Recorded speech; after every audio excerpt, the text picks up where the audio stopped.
అందరికీ నమస్కారం. ఈరోజు కథ ప్రేమ ఎంత మధురం, ఎపిసోడ్ 247.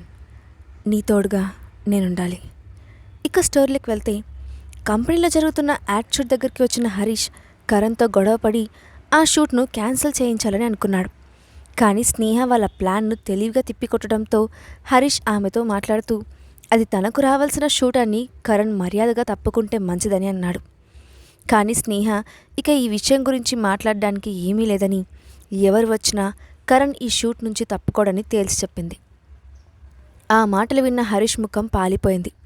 దాంతో కళ్ళల్లో పగ నింపుకొని ఆమె వైపు చూస్తూ తన పళ్ళు బిగించి ఆమెను ముక్కలు ముక్కలుగా చేయాలన్న తన కోపాన్ని కంట్రోల్ చేసుకున్నాడు. ఆ తర్వాత నెమ్మదిగా, మేనేజర్ స్నేహ, ఇది మీరు నాకిస్తున్న ఒక అవకాశంగా భావించండి.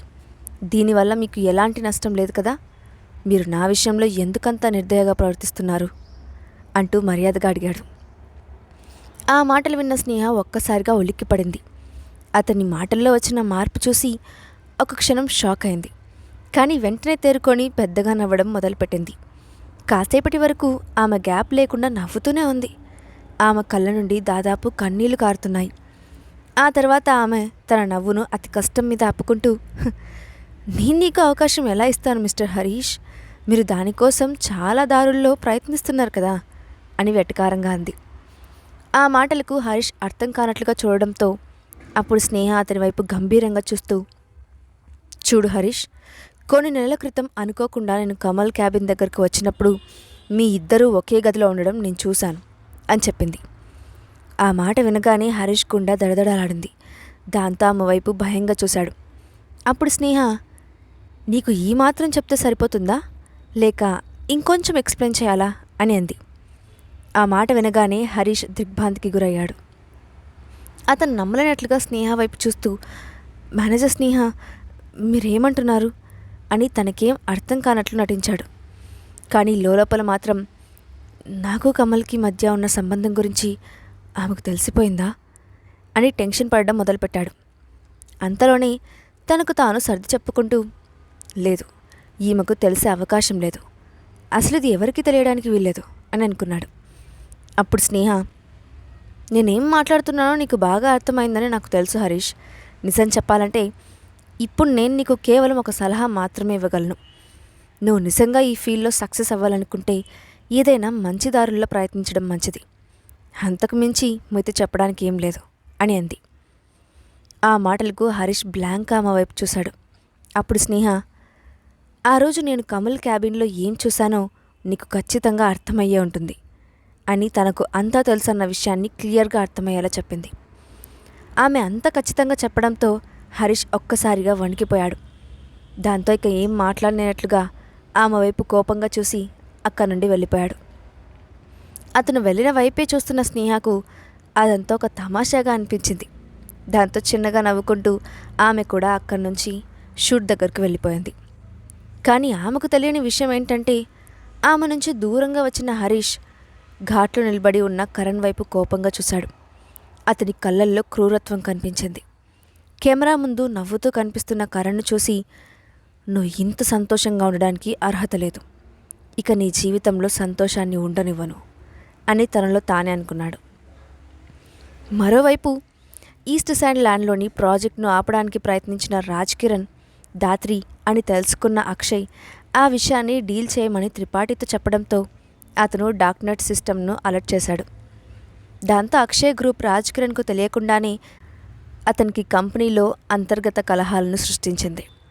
దాంతో రాజ్ కిరణ్కు రోజురోజుకి ఆఫీస్లో తలనొప్పులు ఎక్కువైపోవడం మొదలుపెట్టాయి. ప్రొడక్షన్ మందగించింది. కంపెనీ ప్రోడక్ట్స్ క్వాలిటీలలో లోపాలు కనిపించడం మొదలుపెట్టాయి. ఇంత సడన్గా నా కంపెనీలో వస్తున్న ఈ సమస్యలకు ప్రధా కారణం ఏమై ఉంటుంది అని రాజ్ కిరణ్ తెలివిగా ఆలోచించడం మొదలుపెట్టాడు. అప్పుడే అక్షయ్ తన సామ్రాజ్యాన్ని నెమ్మదిగా కూల్చడం మొదలుపెట్టాడని అతనికి అర్థమైంది. దాంతో అతనిలో కోపం, అసహనం పెరిగిపోయాయి. ఆ రోజు సాయంత్రం కూడా ఎప్పటిలాగే దిగులుగా ఉన్న ముఖంతో నిరాశగా ఇంటికి చేరుకున్నాడు రాజ్ కిరణ్. అతని ముఖంలో దిగులును చూసిన వెంటనే దాత్రికి విషయం అర్థమైంది.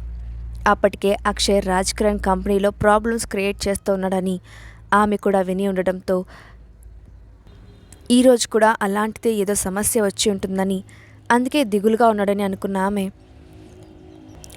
ఇతను నాకు ఏదో సహాయం చేస్తాడని వస్తే ఇప్పుడు ముఖం వేలాడేసుకుంటున్నాడు. అయినా నాకు ఇప్పుడు ఇతను తప్ప వేరే మార్గం లేదు. ఎలాగైనా ఇతన్ని మళ్ళీ రెచ్చగొట్టాలి అని తనలో తానే అనుకున్న దాత్రి వెంటనే నవ్వుతూ లేచి రాజ్ కిరణ్కి ఎదురెళ్ళి అతని నడుము చుట్టూ చేతులు వేసి కౌగిలించుకుంటూ, ఏంటి డియర్, ఎందుకంత దిగులుగా ఉన్నావు? నీకోసం నేను ఎంతసేపటి నుంచి వెయిట్ చేస్తున్నానో తెలుసా అంటూ అతని బుగ్గపై కిస్ చేసింది.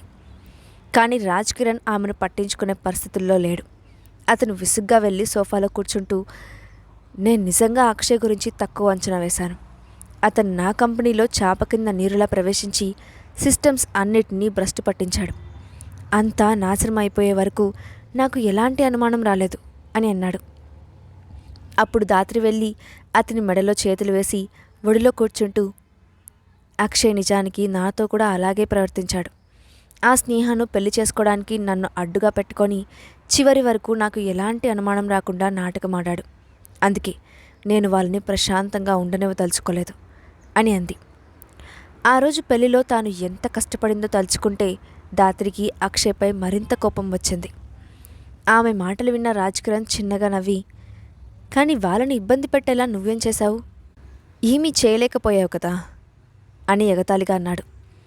ఆ మాట వినగానే దాత్రి కోపంగా, దానికోసం నా ప్లాన్ నాకుంది. ఆ స్నేహ ఇప్పుడు కంపెనీకి వెళ్ళి పనిచేయడం మొదలుపెట్టింది.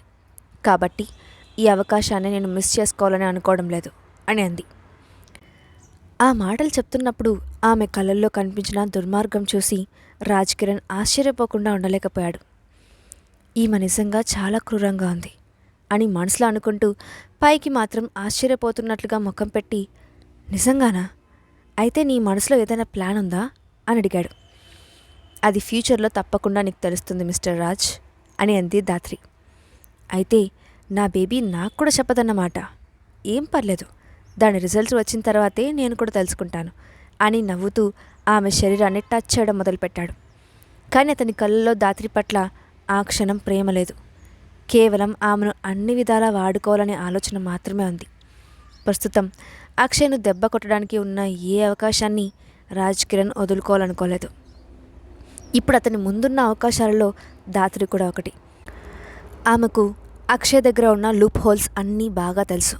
అందుకే ఆమెను మాత్రం తన గ్రిప్లో నుండి అప్పుడే వెళ్ళనివ్వకూడదని అనుకుంటూ ఆమె కళ్ళల్లోకి చూస్తూ దగ్గరికి లాగి ఆమె పెదవులను తన పెదవులతో లాక్ చేశాడు. ఆ రోజు సాయంత్రం ఆఫీస్లో వర్క్ పూర్తవడంతో స్నేహ అన్నపూర్ణకు కాల్ చేసి ఆ రోజు యువర్ను పికప్ చేసుకుంటానని చెప్పింది.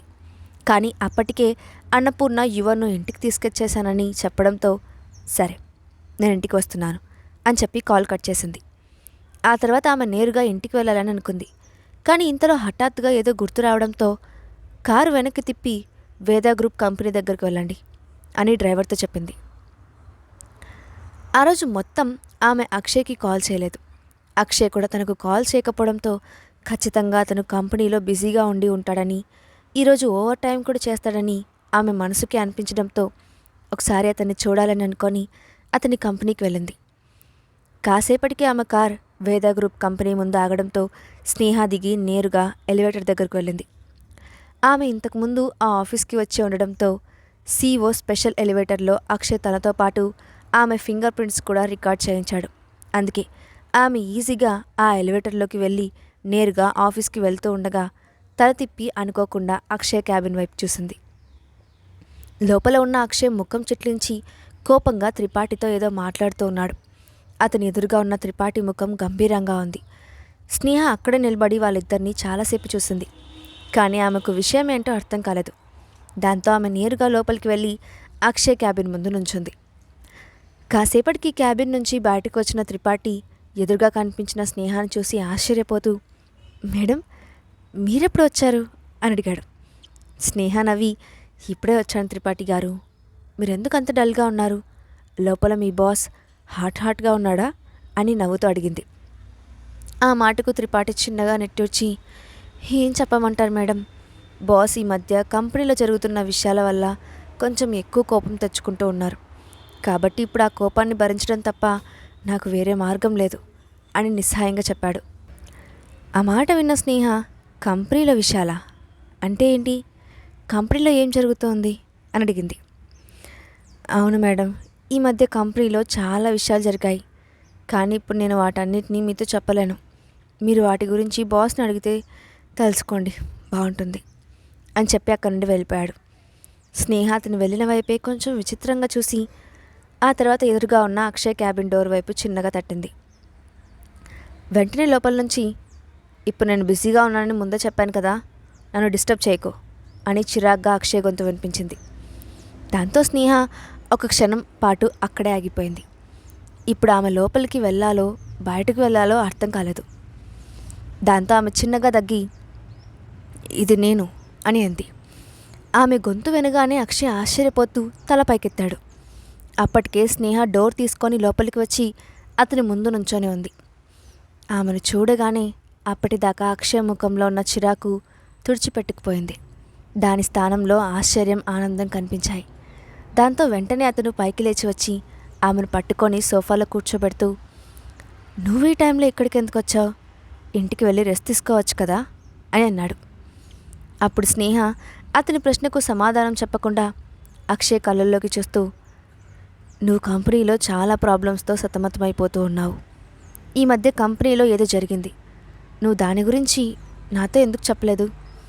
ఇవన్నీ మనసులోనే పెట్టుకొని ఒక్కడివే ఎందుకు బాధపడుతున్నావు? నువ్వు ఇలా చేస్తూ ఉంటే నాకు నిజంగా చాలా కంగారుగా ఉంటుంది తెలుసా అని ప్రేమగా అంది. మెల్లగా ఆమె కళ్ళు ఎర్రగా మారడం మొదలుపెట్టాయి. అది చూసిన అక్షయ్ వెంటనే ఆమెను కౌగిలించుకుంటూ, ఇప్పుడు నువ్వు దాని గురించి ఆలోచించకు, అవన్నీ నేను చూసుకుంటాను. నేనేం అంతగా కష్టపడిపోవడం లేదు, బాగానే ఉన్నాను అంటూ ఆమెను ఓదార్చాడు. కానీ నువ్వు చాలా కష్టపడుతున్నావని నాకు తెలుసు అని అతని కౌగిల్లోనే ఒదిగిపోతూ చెప్పింది స్నేహ. దాని గురించి ఆలోచించొద్దని చెప్పాను కదా.